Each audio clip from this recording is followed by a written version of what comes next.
Very much for coming in and educating us on the potentials of robots. It's been very enjoyable. Thank you very much. Cheers. Now it's time to go over to the studios of Newsround with Becky to find out who or what has been making today's headlines.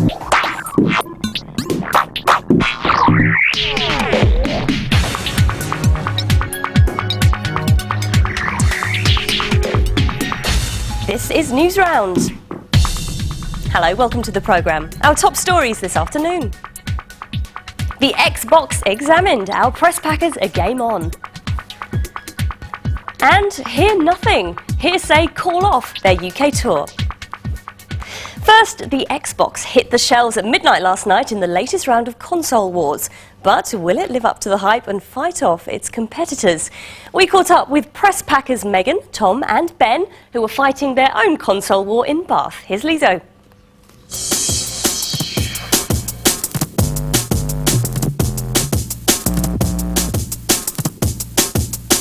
Three games consoles. Three press packers. Head to head, who's going to win? The teams? Tom Richardson battling it out for Microsoft Xbox. Megan Kelly defending the corner for Sony PlayStation 2. Ben Leach fighting the cause for Nintendo GameCube. It's war. Console war. I've just heard about it in magazines. It's just fast, quick, amazing games. I had a PlayStation at home and I thought PlayStation 2 would be a good thing to choose. I'm used to the controllers, the type of games, the graphics, and I like to follow the type of console I've already got. The battle of the consoles is big news. Already one of the riders is out. Due to poor sales, it was game over for Sega's Dreamcast last year. The video games industry is now worth more than the film industry. As an example, a video game launched last weekend actually grossed more in its weekend than Monsters Inc. did at the cinema in its launch weekend. Xbox costs £299. Advantages, best graphics. Disadvantages, expensive and bulky. Best game, Halo. Console in the shops today. GameCube will cost between £150 and £170. Advantages, cheapest and most portable. Disadvantages, no DVD. Best game, Luigi's Mansion. You'll have to wait until May for this one. PlayStation 2 cost £199. Advantages, huge selection of games already available. Disadvantages, graphics not as good. Best games, Metal Gear Solid 2, already in the shops. I reckon PlayStation 2 will come out on top. I think it has a lot better graphics than the other two. I think Xbox will come out top because generally it is faster and quicker. I think the GameCube will come out on top because it's easy to carry and the Nintendo 64 did very well in the past. This is Ben And Tom and Megan reporting for Newsround.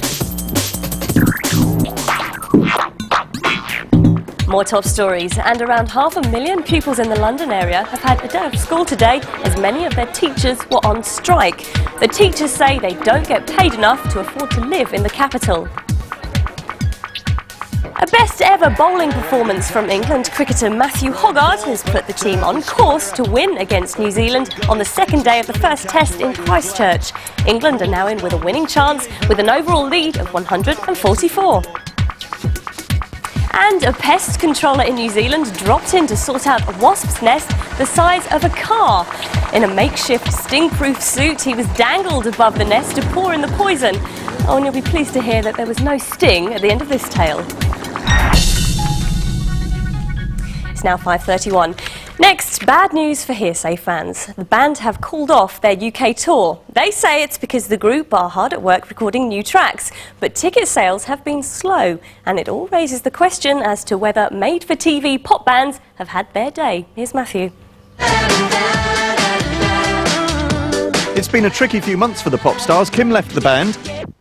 Auditions to replace her were labelled a publicity stunt, and they were accused of rigging the whole thing. Hearsay's record company says the tour is not cancelled, simply delayed. But today we called around ticket offices across the country. Most of them said ticket sales have been low. Pop music is going down, that's why Hearsay are going down now. First when they started, they were like good and everything, but now this is like, it's not that good and I don't like them. Why not? Could the made-for-TV pop band bubble that's made so many instant stars be about to burst? Today, auditions for Pop Idol lookalikes were being held in a top London venue. Well, it's 12 o'clock outside the Pineapple Studios in London. Right here, right now, is when we're expecting loads of people to come along for the Pop Idol looky-likey auditions. But, no one's turned up. I've noticed one wheel look-alike. It's only me as the Gareth, so I'm a bit shocked actually. I just really don't understand it. I really don't understand it. So, evidence here perhaps that once the show's off-air, fans turn off too. A year ago, Hearsay made it to the front cover of TOTP mag. They've not been on it recently. There is always the thought in people's minds, these are only a band because they've been made on TV. It's so neat and packaged. But if a band works, if the chemistry works, if the songs are right, there's no reason why they can't then just slide over into being a pop band in their own right. So, Hearsay had their day. Well, the record company says you will get your money back on concert tickets, which perhaps means someone somewhere wonders if the concerts will ever go ahead.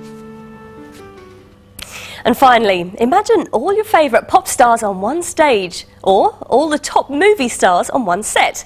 Well, press packer Daisy Watford is a bookworm, and today she met all her favourite authors at a special Reading for World Book Day. Owen Colfer, Artemis Fowl. Lizzie Dahl, Roald Dahl's wife. David Armand, Skellig. Michael Morpurgo, Kensky's Kingdom.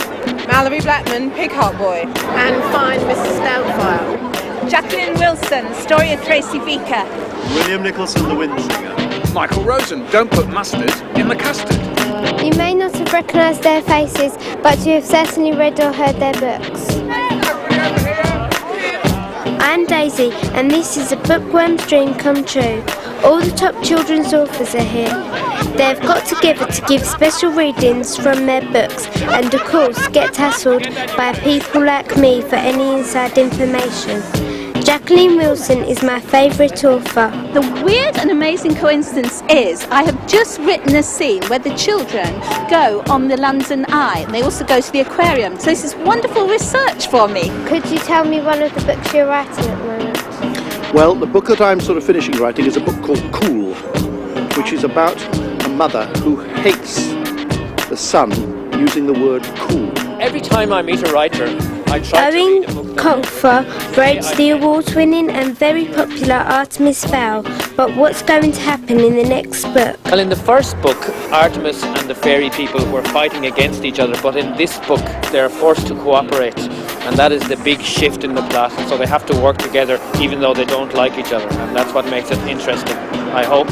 The other good thing about meeting your favourite author is you can get their autograph. You never know, it might be worth a few bob one day. Oh, Daisy, you are sweet. There we are, there's your book. This is Daisy Watford reporting from Newsround. Thanks for that, Daisy. And on the web today, we've got a vote on whether it's better to be a bookworm or geared up for gaming. Log on and have your say. Join me again tomorrow live at 5:25. Till then, see ya.